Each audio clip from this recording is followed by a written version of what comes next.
কি বানাবো আজকে? কি খাবে রাত্রিরে? যা পারবে বানানো, আমি তাই খেয়ে নেবো। তুমি কি খাবে বলো, তুমি যা খাবে বলবে তাই আমি বানিয়ে দেবো। কি খাবে বলো? তাহলে লুচি বানিয়ে ফেলো। এখন অনেক রাত, লুচি করার সময় নেই, অন্য কিছু বলো। তাহলে চাউমিন বানিয়ে ফেলো বেশি করে ডিম দিয়ে। কালকেই তো চাউমিন খেলে, আর কতবার চাউমিন খাবে? যা পারবে তাই বানাও না তুমি। তুমি বলো তোমার মন পছন্দ, আমি বানিয়ে দেবো। তুমি কি খাবে, তোমার কি খেতে ইচ্ছে করছে বলো না।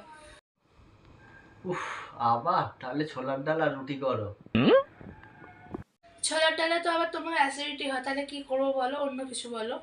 তোমার কথা শুনে মনে হইতেছে তুমি বিরাট জ্ঞানী মানুষ হয়ে গেছো। তুমি যা পারবে বানাও না বাবা। উফ, একদিন তো আমাকে রান্না করেও খাওয়াতে পারবে না, আর যদি জিজ্ঞাসা করি কি রান্না করবো সেটা বলেও হেল্প করতে পারবে না। না, তুমি কি পারবে সেটা বলো। যা বুঝবার আমি বুঝে গিয়েছি।